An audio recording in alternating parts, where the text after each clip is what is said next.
Assalamualaikum warahmatullahi wabarakatuh to our lecturer, Madam Razina, and my fellow friends. Today, we are from Group 3 presenting our findings on topic Sharia Audit.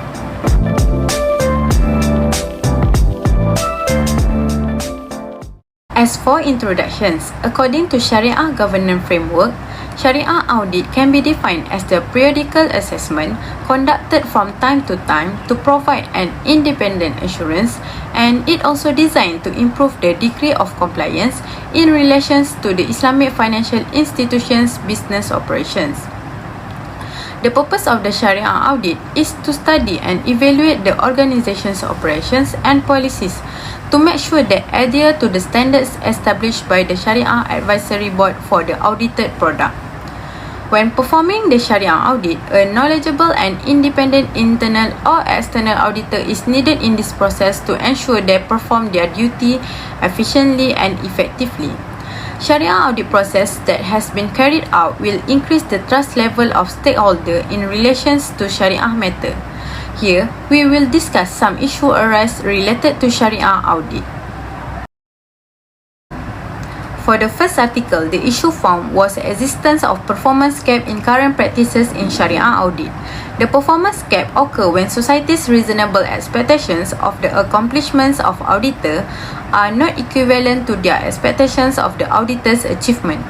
Performance gap happen due to deficient standard, where it can be seen in the situations of auditors are incapable of carrying out the public's expected role and responsibilities.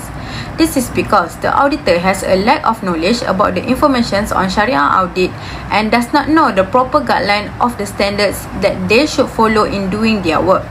As for the recommendations, to minimize this performance gap is by providing extensive training among Islamic financial institution staff, including their auditor. In the training, they can be introduced a proper guideline that they should follow. They can enhance their Sharia knowledge to reach the level of understanding while performing their duties, and it lead to a better performance. As a result, performance gap can be minimized and reduce criticism from public. For the second article, this article analyzes the measurement of the effective internal Sharia audit function in internal financial institution based on the effectiveness of 8 aspects. First, Sharia audit objective. It ensures that internal Sharia auditors give assurance of Sharia compliance in all areas of operations of IFIs. Moreover, the Sharia audit objective should prioritize such as the sufficiency of policies, manuals, and guidelines, in addition to the standard operating procedure, which are important for evaluating the effectiveness of an internal Sharia audit. Second, the Sharia audit scope.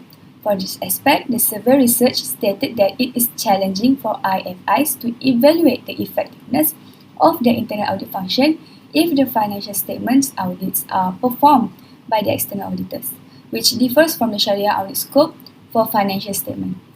As a result, external auditors may be deceived when conducting audits in compliance with the Sharia audit scope. And third, Sharia audit governance. To create ethical auditing standards was necessary for an effective internal audit function.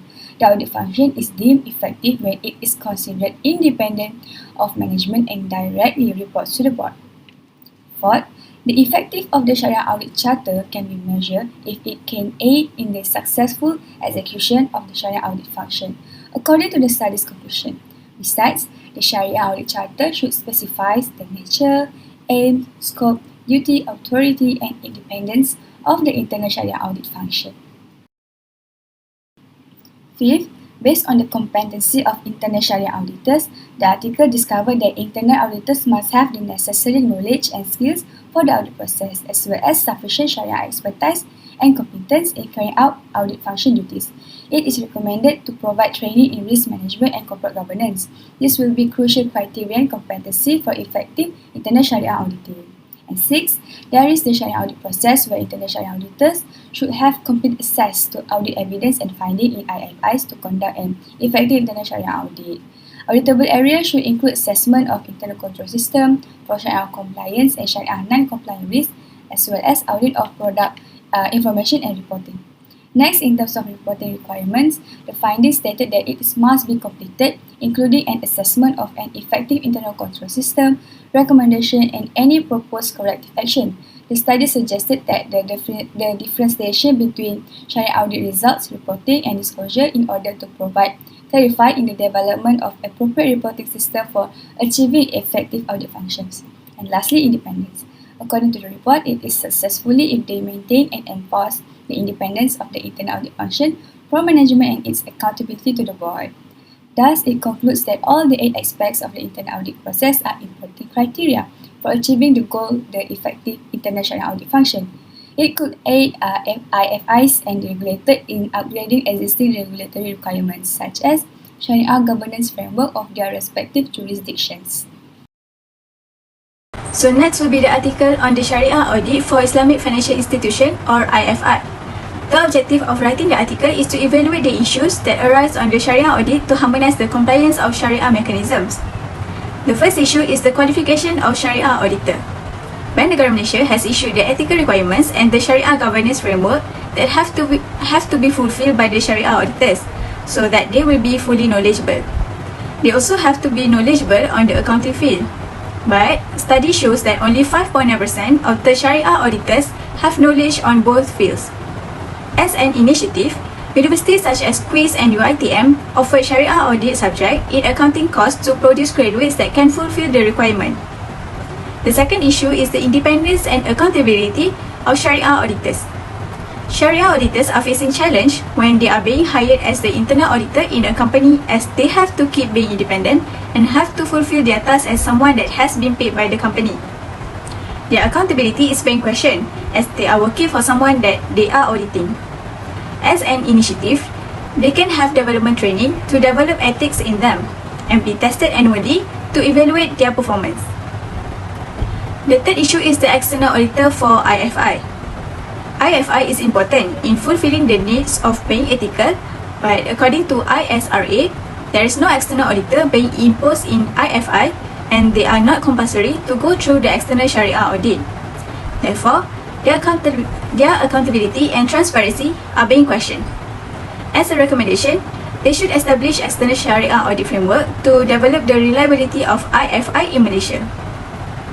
IFI has been internationally recognized to the global financial system that can ensure the stability of the Sharia audit system and compliance of the audit job. Sharia auditors and IFI play an important role in ensuring that they always comply with the Sharia ruling and principles. In a nutshell, even if IFI is facing several challenges, they should view it as the chance to make improvement for a better system in Sharia audit. This article gives a detailed description of the difficulties that Sharia audit practices in Islamic financial institution has encountered since its establishment. The biggest and most prevalent obstacle that interrupts Sharia auditors' profession is their independent judgment. This is because they rely extensively on the advice of their Sharia supervisory board advisor, which it impedes their view. This study identifies 3 elements that have a substantial influence on auditor independence, which are clarity of the auditor's task, the position of internal Sharia auditors in the organizational structure, and the lastly is the reporting structure itself. Furthermore, certain concerns have been expressed about the SSB's independence, which is no clear line on the division of function, which is crucial for any successful internal control methods. This is because the SSB is the one who issues fatwas while also assisting Sharia auditors in performing Sharia reviews or Sharia audits. The second limitation is the reliability of the Sharia compliant authorities decision, such as the Sharia Supervisory Board and the Hizbah Institution. Hizbah Institution were founded to guarantee that all parts of human existence are continually monitored and developed to fulfill Islamic teaching standards. Some parties question whether the SSB evaluation met Sharia requirement because SSB members are employed by IFIs. Their judgment may be harmed if IFI management utilize their influence to obtain a more acceptable opinion, which will have an impact on the quality of Sharia audit practice. Supposedly, the Hisbah institution should not face any independence issue because its compensation is paid from public funds. Because there is no link between the Hisbah institution and the IFIs, their decision will be unbiased. Another concern is that Sharia auditors are not held accountable. Because the Sharia audit report is given to the IFI Sharia Committee, the Sharia auditor's powers in influencing IFI decision are severely constrained.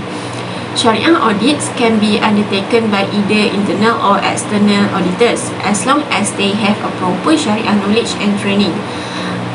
The Sharia Committee may only provide opinions on Sharia-related issues to the Board of Directors, who will determine or make the ultimate decision. Sharia auditors should have been more accountable since they must account to stakeholders.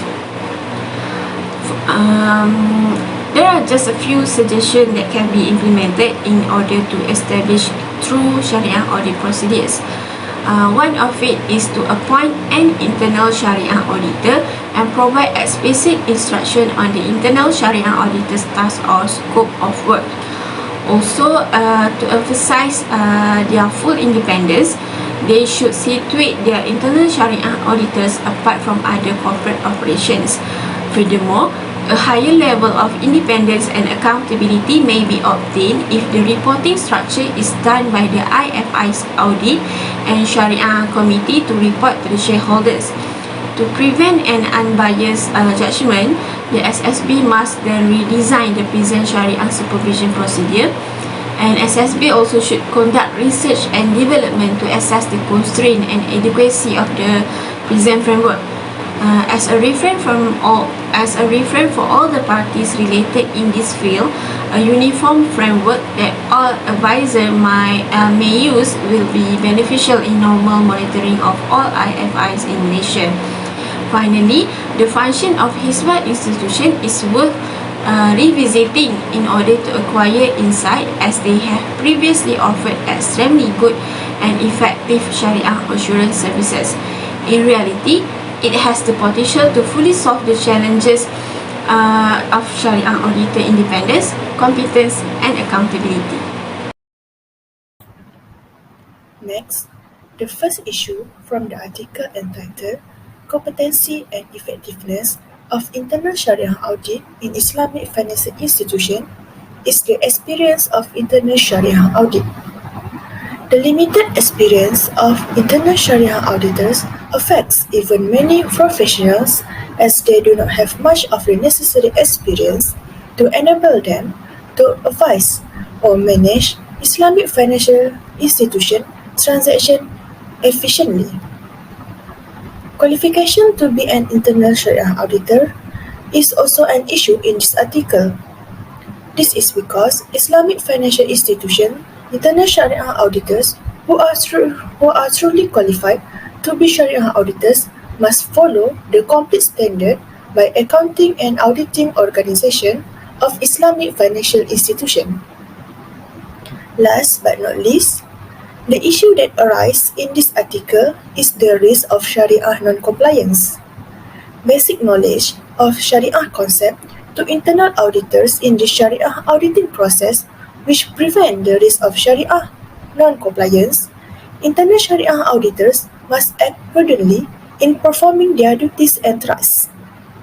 Therefore, we can conclude that to be a Sharia internal auditor, to achieve competency and effectiveness in Islamic financial institution, experience and qualifications to be an internal Sharia auditors are very important and advertised to avoid the risk of Sharia non-compliance. Article that we found is about emerging issue for auditing in Islamic financial institutions based on empirical evidence from the Malaysia. So the first issue is on sufficient standard for Sharia auditing practices, on where there are sufficient standard for Sharia auditing practices for IFI as in Malaysia, as well as the training and independence of Sharia auditing professionals in Malaysia IFIS. So, according to the facts, it is very ineffective since the local standards is a clone of international auditing standards and may not be adequate for IFIS. So because Malaysian has not required AAOIFI, so all the current standards are very inadequate for Sharia auditing in IFIS. So we would like to recommend that Malaysian Institute of Accountants MIA or the IFI regulatory body should be allocated to establish and execute a comprehensive and integrated Sharia auditing framework to serve the growing number of IFIS in Malaysia. So the second issue is on qualification of Sharia auditing practitioners. Sharia auditing professionals working on IFIS appear to be held accountable for both the transparency of the financial account and how funds are used. So Sharia auditing practitioners at Malaysian IFIS must be certified in Sharia auditing and accounting or auditing related to subjects. So Sharia auditors need knowledge, abilities and independence. So less Malaysians IFIS respondents are qualified in Sharia and accounting or auditing. Data suggested that without adequate experts, Sharia auditing may decrease, and also without Sharia auditing, it is very impossible to tell whether IFIS maintain for Islam vision and mission in schools. So we think that Sharia we would like to recommend that Sharia auditors are likely to be a different group of auditors with specialized qualification for both in Sharia accounting areas of studies. So the last issues on independence of Sharia auditing practitioners, whether Sharia auditing practitioners in IFIS are independent of the organization to which they are affiliated. So the auditor must be honest.